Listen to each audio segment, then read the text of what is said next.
বেহেশতের চাবি হয় নামাজ যেন আপনার হৃদয়ের কপাট খুলে দেয়, আপনাকে মেরাজ করে দেয়, সেই পদ্ধতিতে নামাজ পড়তে হবে। পরিষ্কার?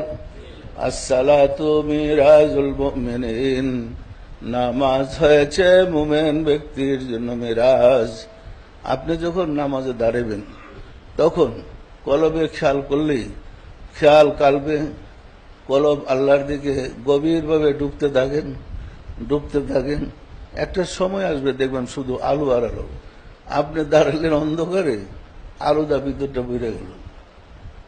আরো ডুবতে থাকেন, ডুবতে দেখবেন যে ভিতরে শুধু আলোময় জগৎ। এরপরে আল্লাহ দয়া করলে দেখবেন তিনি কেমনে সিংহাসনে বসে রয়েছে, তখন দেখেই চেষ্টা করতে পারবেন। পরিষ্কার না? পরিষ্কার না?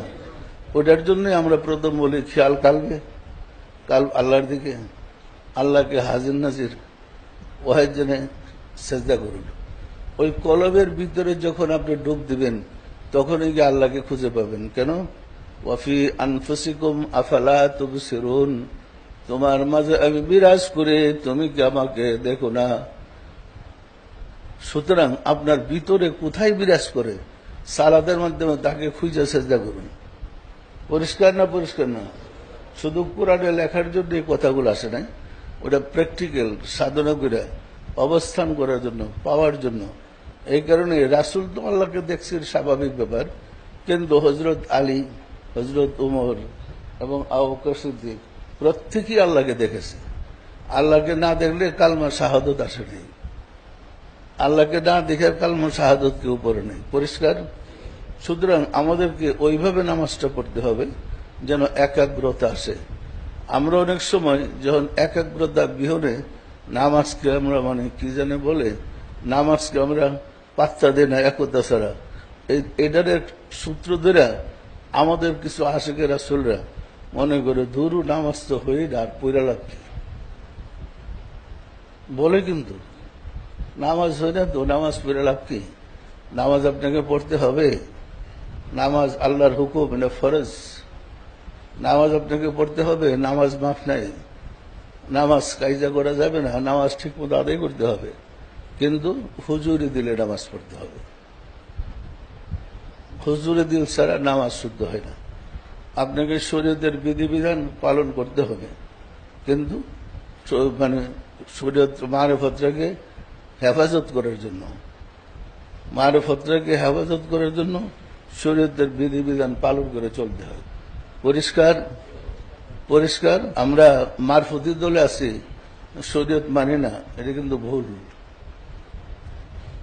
আমরা মারফতি দলে আছি, রাসূল শরীয়ত পালন করছেন, মারফত করছেন। কি রাসূল সাল্লাল্লাহু আলাইহি ওয়াসাল্লাম যেমন আল্লাহর দিদার মেরাজ গেছেন, আবার এইরকম ৫ ওয়াক্ত নামাজও পড়ছে না পড়ে নাই?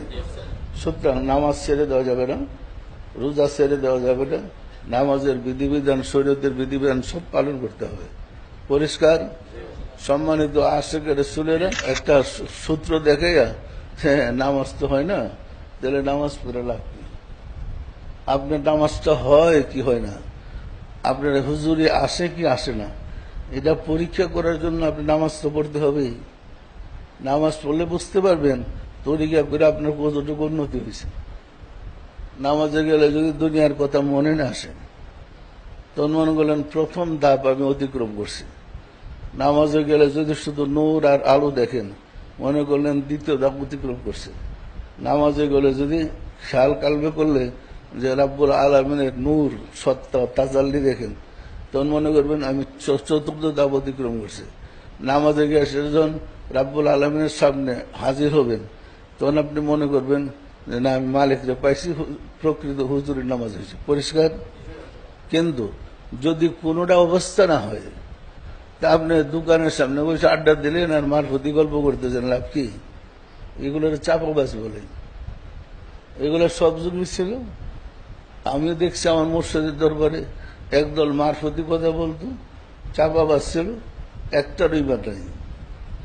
এই চাপাবাজি করে মানুষ ইমানদার হইতে পারে না। ইমানদার